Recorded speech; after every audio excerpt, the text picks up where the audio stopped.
India ने global oil market में एक शॉकिंग मूव किया है। इंडिया ने एक महीने के अंदर ऑयल के जो इंपोर्ट्स हैं उन्हें 15% तक गिर गए थे। ओके, मतलब कम कर दिया था। अब इंडिया के जो ऑयल इंपोर्ट्स हैं वो क्यों कम हो गए थे उसके रीजन तो हम जानेंगे। क्योंकि गल्फ सप्लाई कोलैप्स हो गया और सडनली रशिया इंडिया का बिगेस्ट सप्लायर बन गया, जिससे लगभग 44% शेयर हमारे ऑयल इंपोर्ट का हो गया।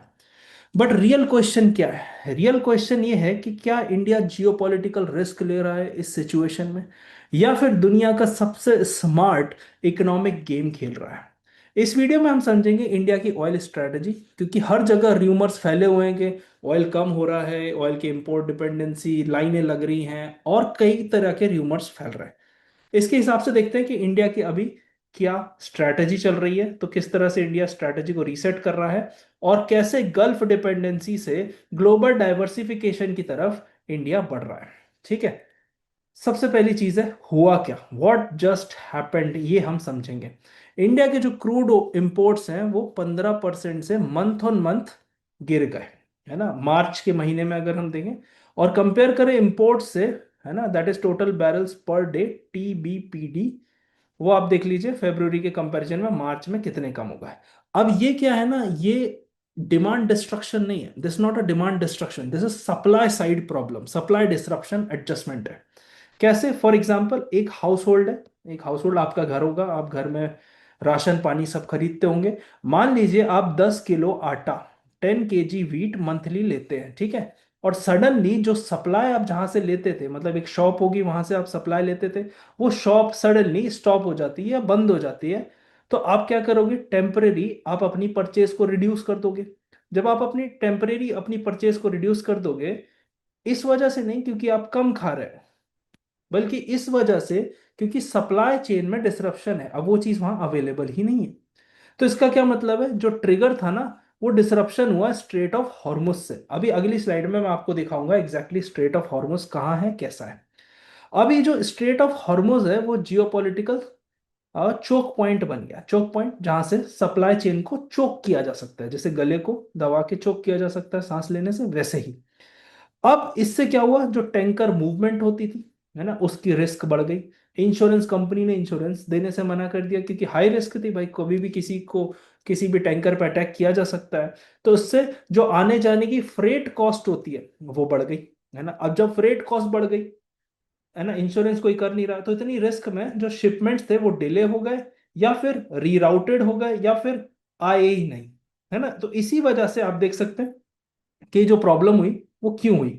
क्योंकि अगर आप 2023-24 की बात करें, जब रेड सी क्राइसिस हुई थी उस टाइम, तो शिपिंग कॉस्ट सर्ज हो गई थी, अचानक से बढ़ गई थी ग्लोबली। वहीं सुएज कैनाल का जो ब्लॉकेज था, है ना, उसमें भी हमने ये देखा था कि ग्लोबल ट्रेड जो है वो हॉल्ट हो गया था 2021 में, आपको याद होगा, शिप आड़ा टेढ़ा होने की वजह से प्रॉब्लम हो गई थी, है ना। तो अभी जो इंडिया है, इंडिया में रशिया का शेयर 44% जंप होके 44 पहुंच गया, जो कि लगभग 20% के आसपास था एक महीने पहले। मतलब 30 डेज में एक मैसिव शिफ्ट है। अब यहां से क्या समझना है कि इंडिया क्या रीबैलेंस कर रहा है अपनी सोर्सिंग को रैपिडली, जो कि हाँ कर रहा है। क्योंकि उसके पहले डोनाल्ड ट्रंप ने कहा था कि रशिया से ऑयल इंपोर्ट करोगे तो हम सैंक्शन लगा देंगे, ये कर देंगे, मतलब अमेरिकन प्रेसिडेंट को वो चीज पसंद नहीं आ रही थी। अब कई सारे अमेरिकन प्रेसिडेंट जो कि हॉस्टाइल रहे इंडिया के खिलाफ, उनसे हमने कहीं ना कहीं नेविगेट करते हुए उनका पूरा टर्म निकाला है। अभी भी डोनाल्ड ट्रंप के जितने स्टेटमेंट्स आप सुनेंगे वो ऊपर नीचे रहते हैं, मतलब उन पे भरोसा नहीं किया जा सकता। तो इसीलिए जो भी ग्लोबल लीडर है वो उनसे दूर चल रहा है, बच के चल रहा है। वही सेम स्ट्रेटजी इंडिया भी अपना रहा है कि भाई जैसे तैसे इनका टेन्योर कंप्लीट हो जाए, क्योंकि जो रिलेशन है इंडिया और अमेरिका के, वो पीपल टू पीपल है। एक लीडर से हमारे इतने हिस्टोरिकल रिलेशन डिफाइन नहीं हो सकते या चेंज नहीं हो सकते, क्योंकि अगला जो यूएस प्रेसिडेंट आएगा वो कम से कम 1-2 साल तो पूरी दुनिया से माफी मांगता रहेगा। तो यहाँ पर हमको ये चीज समझनी है कि जो भी डिस्ट्रक्शन हो रहा है उसमें इंडिया अपना इंटरेस्ट सर्व करे और बाकी चीजों पे ज्यादा ध्यान ना देते हुए। तो जो इंपोर्ट्स है रशिया से वो लगभग 89% तक सर्ज हो गए, है ना। अब इंडिया ने क्या किया, शॉर्ट टर्म में इलास्टिसिटी कर दी सोर्सिंग में, है ना, इकोनॉमिक्स का एक कॉन्सेप्ट है इलास्टिसिटी का वो। अब ऑयल जो ट्रेड था, अब वो रिजिड नहीं रहा, मतलब जैसे पहले होता था कि भाई यहीं से ऑयल लेना है। अब ऑयल बहुत सारी कंट्रीज एक्सप्लोर करनी है ना, और वो एक्सप्लोरेशन में वो एक्सपोर्ट भी करती हैं।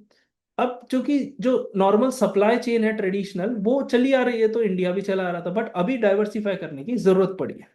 तो अब यहां से हम समझते हैं कि क्यों ऐसा हुआ है, क्योंकि रशिया जो था वो सस्ता ऑयल दे रहा था इंडिया को, और वो सस्ता ऑयल हमारी इकोनॉमी की ग्रोथ में काम आता है। जैसे कि सस्ते ऑयल पे भी सरकार ने टैक्स कम नहीं किया, तो टैक्स कलेक्ट करती रही। अब उसी सरप्लस अमाउंट से जब प्राइस बढ़ रहे हैं तो सरकार कहीं ना कहीं उसको यूज कर सकती है। तो रशिया रशिया जब अंडर सैंक्शन था तो उसने डिस्काउंटेड क्रूड ऑयल, जिसे हम कच्चा तेल कहते हैं, एक्स वो एक्सपोर्ट करना शुरू किया, और इंडिया उसका कंज्यूमर बना। कहीं ना कहीं चाइना भी उससे काफी बेनिफिट लेता है। और इंडिया ने लॉजिस्टिक चैनल्स बना लिए। 2022 की वॉर से के बाद से इंडिया के लॉजिस्टिक चैनल्स भी बन गए। तो यहां पर हमको ये समझना है कि ऑयल की जो सोर्सिंग है वो डायनामिक है। मतलब 2022 जब रशिया यूक्रेन वॉर शुरू हुई उससे पहले अगर बात करें तो लॉन्ग टर्म कॉन्ट्रैक्ट्स होते थे, है ना, हैवी गल्फ पे डिपेंडेंसी होती थी, गल्फ कंट्री मतलब मिडिल ईस्टर्न कंट्रीज जो थी। अब क्या स्पॉट परचेज हो रहा है, मतलब करंट रेट पे परचेज हो रहा है ना। आर्बिट्राज से सोर्सिंग की जा रही है ना, एक जगह जहां सस्ता मिल रहा है वहां से उस हिसाब से लोग फायदा उठा रहे हैं। अब यहाँ पे जो इकोनॉमिक कॉन्सेप्ट है ना वो है मार्केट फ्लेक्सिबिलिटी का और सप्लाई डाइवर्सिफिकेशन का, जो कि अनसर्टेनिटी की सिचुएशन में होता है। अब एनर्जी सिक्योरिटी क्या है, दो चीजों से बनती है, एक तो फ्लेक्सिबिलिटी से बनती है और दूसरा ऑप्शनैलिटी से बनती है। मतलब इस पे कोई फिक्स डिपेंडेंस नहीं हो सकती। जैसे एक्सपोर्ट्स की जब भी हम बात करते हैं, हम बात करते हैं कि एक्सपोर्ट डाइवर्सिफिकेशन होना चाहिए, ना कि हम सिर्फ वेस्ट पे डिपेंडेंट रहें, हम दूसरी कंट्री में भी एक्सपोर्ट करें। अब इस क्राइसिस के बाद इंपोर्ट डाइवर्सिफिकेशन की भी बात शुरू होती गई है। तो पहले क्या होता था कि लॉन्ग टर्म सप्लायर से एक से बात कर ली और उसको सिक्योर कर लिया, बट अब क्या है, मल्टीपल ऑप्शंस चाहिए और फटाफट स्विच होने के लॉजिस्टिक्स होने चाहिए। तो इंडिया की जो सोर्सिंग है ना, अब वो स्टैटिक नहीं रही है। आप देखो वो डायनामिक हो गई है, अपॉर्चुनिस्ट हो गई है और अडेप्टिव हो गई है। तो energy security today means flexibility, not dependency. तो किसी एक पे हम डिपेंडेंट रह के नहीं रहना चाहते हैं। ठीक है, अब बात करते हैं स्ट्रेट ऑफ हॉर्मुज की। आप यहां से देख लीजिए, स्ट्रेट ऑफ हॉर्मुज है, ये पानी है, पर्शियन गल्फ है। इस साइड आप देखेंगे सऊदी अरेबिया है, ये आपको कुवैत दिख रहा है, ये सऊदी अरेबिया का पूरा कोस्टल लाइन है, यहाँ पे कतर है ना, और यहाँ पे बहरीन है, मनामा उसकी कैपिटल है, कतर है, दोहा है, यहाँ अबू धाबी है ना, ये पूरा यूएई है। अब यहाँ से जब शिप निकलता है तो उसको स्ट्रेट ऑफ हॉर्मुज से होके ही जाना होता है, और ये इतना नैरो है कि एक बार में साइड बाय साइड सिर्फ दो ही शिप निकल पाते हैं। और ईरान अगर इसको चोक कर दे, ये जो सर्कल आप दिख रहे हैं ये वाला, तो यहाँ से प्रॉब्लम हो जाएगी। अब ये जो ग्रीन ग्रीन कलर की है ना वो ऑयल पाइपलाइंस है, और जो रेड है वो गैस है, और जो रेड कलर शेड में है वो गैस फील्ड्स हैं और ये ऑयल फील्ड है। तो यहाँ से आप देख सकते हैं कितना सारा गैस फील्ड है जो यहाँ से जाना है ना, और ये सारी चीजें हैं जो एक्चुअली है ना प्रॉब्लम क्रिएट कर रही हैं। अब आप इसमें ध्यान देने वाली एक बात है, अब देखो सारी जो इधर लेफ्ट हैंड साइड की कंट्रीज हैं इनने सारा डेवलपमेंट कोस्टल पे किया है, और ईरान ने कोस्ट पे कोई डेवलपमेंट नहीं किया। इसका क्या रीजन है आप मुझे कमेंट सेक्शन में जरूर बताना, ठीक है। तो ये ऑयल गेटवे एक और इमेज है, यहाँ से आप थोड़ा आप जूम आउट करके देख सकते हैं, स्ट्रेट ऑफ हॉर्मुज है, यहाँ से देख सकते हैं, है ना। इंडिया का जो करंट ऑयल है ना, अब ये रूट हो रहा है कॉन्फ्लिक्ट की वजह से, यहाँ से भी आ रहा है ना। और ये आप देख सकते हैं कि ये वाला एरिया जो है वो स्ट्रेट ऑफ हॉर्मुज है। तो यहीं पर एक प्रॉब्लम है, बाकी इंडिया के साथ तो इंडिया बैलेंस बना के चलता है सभी से, तो इसलिए इतनी बड़ी दिक्कत नहीं है। अब यहाँ से हम समझते हैं इसको, और एक अच्छे से इमेज में आप यहाँ देखा जा सकता है। अब जो स्ट्रेट ऑफ हॉर्मुज है उसका जो शॉक है, क्यों उसमें गल्फ सप्लाई कोलैप्स हो गई। अगर आप सप्लाई की बात करो, है ना, इराक में 76% का ड्रॉप आया, सऊदी अरेबिया 45%, 63%, और कुवैत में तो काफी ज्यादा स्टीप फॉल आया। ये सिस्टमिक कोलैप्स हो गया, ये कोई माइनर फ्लक्चुएशन नहीं है कि अभी खराब हो गया अब ठीक है। काफी सारी रिफाइनरीज को नुकसान भी हुआ है ना, काफी सारी वी कैन से जो क्रूड ऑयल जहां से निकलता है उनको भी नुकसान हुआ, तो इंफ्रास्ट्रक्चरल लॉस हुआ है। शॉर्ट टर्म में वो करेक्ट नहीं हुआ। अब स्ट्रेट ऑफ हॉर्मुज है जो ऑयल ट्रेड का ग्लोबली 20% हैंडल करता है, यहां से मतलब ग्लोबल का 20% ऑयल निकलता है। अब इसमें डिसरप्शन मतलब सप्लाई शॉक, सिंपल सी चीज है। अगर मुझे डिमांड 100 लीटर की है दिन में पेट्रोल की, और 100 लीटर मुझे मिल रहा है, तो मेरा डिमांड और सप्लाई इक्वल चल रहा है, इक्विलिब्रियम है। बट सडनली ये 100 से कट के मान लो 50 हो जाए, तो क्या होगा, इसकी प्राइस डबल हो ही जाएगी। बेसिक इकोनॉमिक्स का कॉन्सेप्ट है ना। तो सिंगल पॉइंट है जो फेलियर रिस्क का है, इसे हम चोक पॉइंट कहते हैं, है ना, चोक पॉइंट एक्सटर्नलिटी। तो इसका क्या मतलब है, जो लोकलाइज डिसरप्शन है वो अब ग्लोबल रिपल इफेक्ट बना रहा है। जैसे फॉर एग्जांपल आप समझो यहाँ पर कि अगर गैस की शॉर्टेज हुई तो रेस्टोरेंट्स को शॉर्टेज फील करनी पड़ेगी, या रेस्टोरेंट के प्राइस बढ़ेंगे, या रेस्टोरेंट उतना फूड प्रोड्यूस नहीं कर पाएंगे। फिर उससे आप देखो लिंक करके जोमेटो से ऑर्डर कम होंगे क्योंकि रेस्टोरेंट्स कम रहेंगे। तो हर चीज का रिपल इफेक्ट है। जोमेटो में वर्क कर रहा एक आईटी का बंदा, उसकी भी सैलरी पे इफेक्ट आएगा, उसकी भी जॉब पे इफेक्ट आएगा। तो कहीं कुछ हो रहा है। आजकल हमारी दुनिया इतनी ज्यादा इंटीग्रेटेड है कि कोई भी ग्लोबल इशू होगा उसका इम्पैक्ट आना ही आना है। अब इंडिया के साथ क्या है, इंडिया की वल्नरेबिलिटी क्यों है, हिस्टोरिकली जो हम अगर बात करें तो 60% से ज्यादा इंपोर्ट हम गल्फ से करते हैं। क्यों? क्योंकि पहला रीजन है, ये चीप है, सस्ते मिलते हैं, है ना, और ज्योग्राफिकली क्लोज है, तो ट्रांसपोर्टेशन कॉस्ट और बाकी सब चीजें कम रहती है, तो हम सप्लाई चेन अच्छे से मैनेज कर पाते हैं। पर ज्योग्राफिकल प्रॉक्सिमिटी का मतलब ये नहीं है कि हम रिस्क फ्री, है ना। तो यहाँ पर हमको ये समझना पड़ेगा कि ज्योग्राफी रिस्क भी है। तो यहाँ पर आप स्लाइड में देखिएगा कि इंडिया 60% ऑयल इंपोर्ट्स पे था, है ना, और ये जो चोक पॉइंट्स है वो अब प्रेशर पॉइंट बन रहा है ओवरनाइट, रातों रात ही प्रॉब्लम हो गई है ना। जैसे हॉर्मुज पे मिडिल ईस्ट है ना, बाबल मानदेव जो रेड सी में, मैंने आपको पिछले डायग्राम में अगर यहाँ आप देखेंगे ये वाला जो स्ट्रेट है ना, तो ईरान के यहाँ, यहाँ पर यमन में आप देखेंगे तो जो हूती रेबल्स हैं वो भी यहाँ कहीं ना कहीं चोक पॉइंट का काम कर सकते हैं। तो इसी तरह से ईरान दोनों जगह प्रॉब्लम क्रिएट कर सकता है।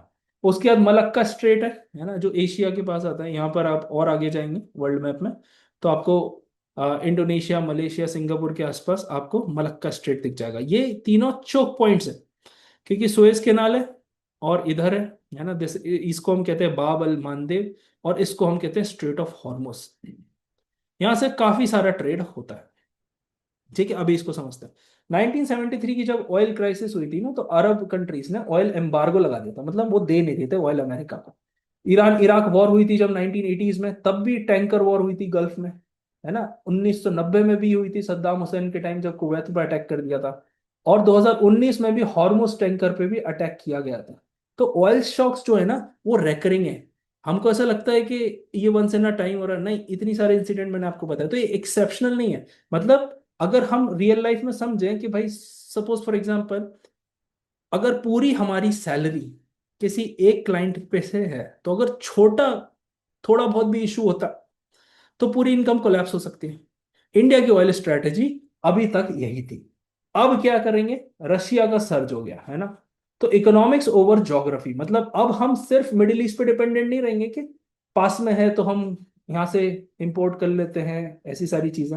अब यहाँ से रशिया का कमबैक हो गया, इंडिया का अभी लार्जेस्ट सप्लायर रशिया बन गया है। ठीक है, अगली स्लाइड में भी हम देखते हैं, है ना, ये कुछ इमेजेस हैं, आप पॉज करके देख सकते हैं उनको। अभी यहाँ से हम काम की बात देखते हैं, रशिया का कमबैक। तो barrel, total barrel per day से यहाँ पहुंच गया, जंप कितना हो गया, 44% का जंप हो गया, ऑलमोस्ट डबल हो गया, मतलब है ना, 1000 से 2000 के लगभग। अब इंडिया का लार्जेस्ट सप्लायर ये बन गया। अब why India turned to Russia, Russia क्यों चला गया, क्योंकि पहले ही हमको डिस्काउंटेड क्रूड ऑयल मिल रहा है, मतलब 10 से 20 पर बैरल चीपर मिलता है ब्रेंट के कंपैरिजन में, है ना। तो जो मार्केट में रेट चल रहा है ब्रेंट क्रूड ऑयल, ब्रेंट एक बेंचमार्क है जो प्राइस सेट करता है, ठीक है, उससे हमको 10 से 20 डॉलर पर बैरल सस्ता रशिया देता है। फिर फ्लेक्सिबल लॉजिस्टिक्स रहते हैं, है ना, जिससे क्या होता है, जिससे क्या होता है, इंडिया के सेविंग्स बढ़ जाती है, यहाँ से डिस्काउंटेड में हमारा बिल भी कम हो रहा है ना। सो इंडिया इंपोर्ट्स लगभग like almost 5 million barrels per day, ये इंडिया का इंपोर्ट है, 5 मिलियन बैरल्स पर डे। तो अगर $10 का भी डिस्काउंट मिलता है तो लगभग 50 मिलियन, है ना, हाँ 50 मिलियन पर डे का आप समझ लो डिस्काउंट हो जाता है। फ्लेक्सिबल लॉजिस्टिक्स की बात करूँ तो शेडो फ्लीट होती है ना, it means non western tankers. Non western tankers रहते हैं, non western tankers insurance mechanism वो सब चीज अलग रहती है, तो लॉजिस्टिक्स में भी हमको काफी डिस्काउंट मिल जाता है ना। तो क्या होता है उससे, जो वेस्टर्न सैंक्शंस हैं उनसे उन सिस्टम को भी हम बाईपास कर देते हैं। फिर उसके बाद आता है चोक पॉइंट्स का, क्योंकि रशिया का सप्लाई रूट डिफरेंट है, डिफरेंट ज्योग्राफी है, वो हॉर्मुज पे डिपेंड नहीं करता है, तो इस वजह से चोक पॉइंट्स का भी खतरा कम हो जाता है। तो अभी कोई पॉलिटिकल अलाइनमेंट नहीं है, ये बता रहा है कि इंडिया एक स्ट्रेटेजिक ऑटोनॉमी में अपने डिसीजन ले सकता है। इकोनॉमिक रैशनैलिटी है, जहां से हमको सस्ता मिलेगा हम वहां से लेंगे। हमारे honourable external affairs minister S Jaishankar साहब ने भी कहा था कि भाई अगर हमको कहीं चीज से सस्ती मिलेगी तो हम वहीं से खरीदेंगे, हम महंगी क्यों खरीदेंगे। यूरोप भी तो गैस खरीद रहा है रशिया से। जब बात की थी कि इंडिया फंड कर रहा है यूक्रेन में वॉर, क्योंकि इंडिया रशिया से तेल खरीद रहा है, उस पैसे से रशिया यूक्रेन में अटैक कर रहा है। यूरोप भी तो फंड कर रहा है फिर इस हिसाब से, क्योंकि यूरोप भी तो गैस खरीद रहा है। तो ये हमारे एक्सटर्नल अफेयर्स मिनिस्टर ने कहा था। तो मतलब पॉलिटिकल अलाइनमेंट नहीं है, इसके हिसाब से हम कॉस्ट ऑप्टिमाइजेशन, इकोनॉमिकली हम रैशनल डिसीजन ले रहे हैं हमारे देश के लिए। और यहाँ पे आप देख सकते हैं सप्लाई की भी सिक्योरिटी है। मतलब इंडिया जो ऑयल खरीद रहा है ना, वो रशिया से खरीद रहा है, पहले ईरान से भी खरीद रहा था, ऐसा नहीं है सैंक्शंस थे बट ईरान से भी खरीद रहा था। इंडिया के रिलेशन ऐसे हैं कि इंडिया सब जगह बैलेंस करके चलता है। अब इसका 360 डिग्री इनसाइट समझने की देखते हैं। मल्टीपोलर ऑयल मार्केट बन रहा है, मतलब इंडिया लेवरेज कर रहा है कि किस तरह से मल्टीपोलर ऑयल। तो अभी क्या होता था, पहले US led global oil system था, जहां से यूएस बोलेगा उसी तरह से होगा। जैसे फॉर एग्जांपल यूएस ने, जब मिडिल ईस्ट में ऑयल मिला तो यूएस की कंपनीज ने मिडिल ईस्ट की कंपनीज के साथ जॉइंट कोलैबोरेशन किया। आराम को आप अगर उसको फुल फॉर्म देखेंगे तो आपको अमेरिका वर्ड दिख जाएगा। फिर अमेरिका की सप्लाई चेन डिस्टर्ब ना हो इसीलिए सप्लाई चेन को सिक्योरिटी प्रोवाइड की। अब गल्फ कंट्रीज में जब ऑयल निकल रहा था तो उन्होंने कहा, अमेरिका ने कहा कि हम आपको सिक्योरिटी देंगे। उस सिक्योरिटी देने से क्या होगा कि अमेरिका ने कहा कि हम आपको पूरा डिफेंस, पूरा सिक्योरिटी देंगे, पर आपको जो ऑयल है वो डॉलर में बेचना है। तो इससे डॉलर की हेजेमोनी बनी, और डॉलर की हेजेमोनी से अमेरिका एक सुपर पावर बन पाया। तो ये पूरा जो ग्लोबल सिस्टम था यूएस लेड, वो डॉलर के प्रोटेक्शन के लिए था। अब क्या हो गया, अब मार्केट्स फ्रेगमेंट हो रहे हैं। वेस्टर्न ब्लॉक अलग दिशा में जा रहा है, रशिया चाइना इंडिया अलग तरीके से ट्रेड फ्लो कर रहे हैं। तो मल्टीपोलर एनर्जी ऑर्डर चल रहा है। तो ऑयल मार्केट में क्या है, इंडिया की सिंपल आइडियोलॉजी है, आइडियोलॉजी से ऊपर है प्राइस और अवेलेबिलिटी, दो चीज है। दो चीज का हम पूरा पूरा ध्यान रखेंगे, है ना। डाइवर्सिफिकेशन देखते हैं तो कई सारे अफ्रीकन कंट्रीज से भी हम ऑयल मंगा रहे हैं। अगर आप यहाँ से देखेंगे, एक मैप और न्यूज़पेपर में आया था, तो इस टाइप से इंडिया ऑयल की सप्लाई चेन को डाइवर्सिफाई भी कर रहा है। तो घबराने की जरूरत नहीं है, क्योंकि जब सरकार ने भी कहा है, हम न्यूज़पेपर में भी देख रहे हैं, सब जगह जो रिपोर्टिंग है वो भी हो रहा है।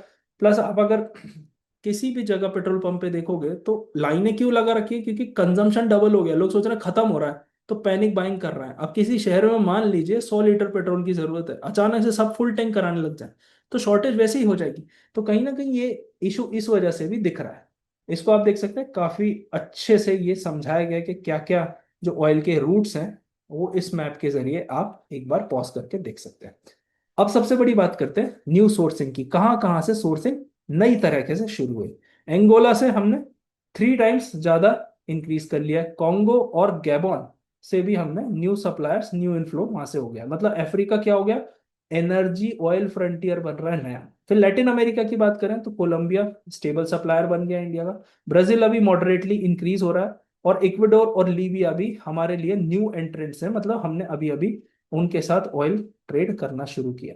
अब डाइवर्सिफिकेशन क्यों जरूरी है, क्योंकि डाइवर्सिफिकेशन इंडिया की एक इंश्योरेंस पॉलिसी की तरह है ना, जियोपॉलिटिकल रिस्क के अगेंस्ट। तो अगर कोई रिस्क आ जाती है, कुछ हो जाता है, तो हमारे पास ये ऑप्शन रहे, है ना, जियोपॉलिटिकल रिस्क में, कि some kind of an insurance है जिससे हमने डाइवर्सिफाई किया हुआ है। अब डाइवर्सिफिकेशन क्यों करना है, क्योंकि पहले हम गल्फ पे हैवी थे, अब मल्टी रीजन सोर्सिंग कर रहे हैं, तो उससे हमारी डिपेंडेंसी कम हो रही है। तो कहीं ना कहीं जैसे 3x है, इसको 4x करना आसान है ना। ब्राजील मॉडरेट है, इसको हाई करना आसान है। तो हमारे ऑयल की डिपेंडेंसी किसी एक प्लेयर या एक रीजन पे नहीं है ना। इसी तरह से जहां से सस्ता मिलेगा इंडिया वहीं से लेगा, क्योंकि इंडिया को पैसे देने हैं। जैसे आप भी हम भी बाजार जाते हैं, जहां से चीजें सस्ती मिलती है वहां से खरीदते हैं। और फ्रेट और डिस्काउंट के हिसाब से देखते हैं, जब भाई कोई कंट्री से ऑयल नहीं खरीद रहा, वो बोलेगा चलो शिपिंग फ्री कर देते हैं। तो इस तरह से इंडिया को फायदा होगा। अब ग्लोबल कॉन्टेक्स्ट की बात करूं तो जो स्टेबल अभी जो ऑयल मार्केट चल रहा है वो फ्रेगमेंटेड बट फ्लेक्सिबल है। क्या मतलब है, अभी स्पॉट मार्केट में खरीदा जा रहा है जैसा कि मैंने आपको बताया। तो ज्योग्राफी ड्रिवन भी, हम सोच रहे थे पहले ज्योग्राफी ड्रिवन है कि भाई मिडिल ईस्ट के पास से ले लो, पर अब प्राइस ड्रिवन है। पहले फ्यूअर सप्लायर्स थे, अब मैनी सप्लायर्स हैं। ठीक है, तो अब स्टेबल कॉन्ट्रैक्ट से हम राइट नाउ जो स्पॉट और डायनामिक शिफ्ट हो रहे हैं वो। तो पोस्ट 2022 जो यूक्रेन वॉर हुई थी उसके बाद से हमने ये सारा फ्लो चेंज कर दिया। ठीक है, तो ये हमारा जो स्ट्रक्चरल शिफ्ट था वो इस तरह से हमको देखने को मिला। तो इंडिया ने जो क्या किया ना, India exploited that shift smartly. जैसे फॉर एग्जांपल आप किसी एक शॉप एक किराना स्टोर से खरीदते हो। बट आप किराना स्टोर से भी खरीदते हो, ब्लिंकिट से भी खरीदते हो, अमेजोन से भी खरीदते हो, फ्लिपकार्ट से भी खरीदते हो, और कंपेयर करते हो प्राइस, देखते हो डिलीवरी किसकी फास्ट आ रही है। कोई चीज आज चाहिए तो ब्लिंकिट से, जेप्टो से मंगा ली, है ना। कोई चीज 3 दिन बाद चलेगी तो अमेजोन से मंगा ली। कोई चीज बहुत ही अर्जेंट है, ब्लिंकिट पे नहीं मिल रही है, अमेजोन पे मिल रही है, तो आपने लोकल शॉप से खरीद ली क्योंकि आपको आज ही चाहिए। तो इंडिया की ऑयल स्ट्रेटेजी ऐसी है, डाइवर्सिफिकेशन, है ना। अब यहाँ से हम स्ट्रक्चरल शिफ्ट को समझते हैं। पहला स्ट्रक्चरल शिफ्ट क्या है, 79% जो है वो सार क्रूड है, मतलब गल्फ हैवी है। 61% जो है वो Brent linked sweet crude, and 39% सार है। तो जो ऑयल होता है ना, क्रूड ऑयल, कच्चा तेल, उसकी भी अलग अलग वैरायटी होती है। जैसे वेनेजुएला का ना थोड़ा हैवी है, हर कोई रिफाइनरी उसको रिफाइन नहीं कर पाती, रिलायंस इंडस्ट्री लिमिटेड उसको कर लेती है। अब क्यों मैटर करता है, क्योंकि जो स्वीट क्रूड है उसमें लेस सल्फर, सल्फर की मात्रा कम होती है, तो मतलब रिफाइन करना आसान होता है। और जो सार क्रूड होता है वो सस्ता होता है, बट उसकी रिफाइनिंग कॉम्प्लेक्स हो जाती है ना। सारी रिफाइनरी उसको रिफाइन नहीं कर पाती। तो इंडिया क्या करता है, कॉस्ट वर्सेस प्रोसेसिंग के हिसाब से इंडिया ने अपना डिसीजन लिया हुआ है। अब जो न्यू सप्लायर है, रशिया, अफ्रीका, लैटिन अमेरिका, ये सब मिक्स है। तो गल्फ का डोमिनेंस हम धीरे धीरे कम करना चाह रहे हैं। और इस तरह से, ये कैसे, ये रिफ्लेक्ट आपको दिख रहा है। इस तरह से क्या हो रहा है कि जब हम अर्लियर जो हम बात करते थे कि प्राइस जो लिंक है वो गल्फ के बेंचमार्क से है, बट अब हम इंक्रीजिंगली दूसरे एरियाज को भी एक्सप्लोर कर रहे हैं। तो इस तरह से जो प्राइसिंग है और सोर्सिंग है वो रियलिटी में डाइवर्सिफाई हो रही है। अब टेक अवे की बात करते हैं, India is adapting benchmarks, rewiring supply chain. इसका क्या मतलब है, इंडिया 3 चीजें कर रहा है। पहला है अडेप्टिंग बेंचमार्क, मतलब जो प्राइसिंग है ना वो रिफ्लेक्ट कर रही है कि एक्चुअल ट्रेड किस तरह से होगा। रीवायरिंग सप्लाई चेन मतलब हर जगह से हम सप्लाई लेंगे जहां से हमें सस्ता और अच्छा मिलेगा। और रिड्यूसिंग जियोपॉलिटिकल एक्सपोजर, इसका मतलब है रीजनल डोमिनेंस नहीं चाहिए, एक ही रीजन से नहीं। तो सप्लाई सिक्योरिटी जो है वो रिस्क मैनेजमेंट हो रही है अंडर सर्टेनिटी, है ना। अगर ग्लोबली हम बात करें तो चाइना जो कि डाइवर्सिफिकेशन भी कर रहा है और उसके स्ट्रेटेजिक रिजर्व्स भी हैं। यूएसए है, वो डोमेस्टिक में जो शेल प्रोडक्शन होता है पर उसमें फ्रेश वाटर बहुत लगता है, तो वो महंगा हो जाता है। तो यूएस भी उसके लिए काम कर रहा है, ईयू भी बात कर रहा है, यूरोपियन यूनियन जो है वो रिन्यूएबल्स पे काम कर रहा है ना, वो भी डाइवर्सिफिकेशन पे काम कर रहा है। इंडिया क्या कर रहा है, स्मार्ट सोर्सिंग एंड फ्लेक्सिबिलिटी, क्योंकि हमारे पास धरती में ऑयल तो है नहीं उतना जितना हमारा कंजम्पशन। तो सिंपल से अगर ऑयल पॉलिसी की बात करें तो 1991 से पहले स्टेट कंट्रोल थी, फिर 2000 के आसपास हमारी गल्फ पे डिपेंडेंसी आ गई, पर post 2022 that is Russia Ukraine war, तब से हमारा जो डाइवर्सिफिकेशन शुरू हुआ है वो आज हमको बेनिफिट कर रहा है 3-4 साल बाद। तो मॉडर्न स्ट्रैटेजी एनर्जी की यही है कि कैसे आप डाइवर्सिफिकेशन कर सकते हैं, फ्लेक्सिबिलिटी, है ना, आर्बिट्राज और रिस्क को कैसे आप डाउन कर सकते हैं। क्योंकि India is no longer buying oil from friends, दोस्तों से नहीं खरीद रहे कि इनसे हमारी दोस्ती है इसलिए हम ऑयल खरीदते थे। It is buying oil from whoever gives the best deal. तो जहां लोएस्ट रिस्क हो और हाईएस्ट फ्लेक्सिबिलिटी हो, इंडिया वहीं पे आगे बढ़ रहा है। ठीक है, तो ये था आज का वीडियो। आई होप आपको पूरी कहानी समझ में आई होगी, इसके बाद आप पैनिक नहीं करेंगे। So thank you for watching. Make sure you subscribe the channel for daily current affairs issues. मिलते हैं कल। Thank you so much, take care.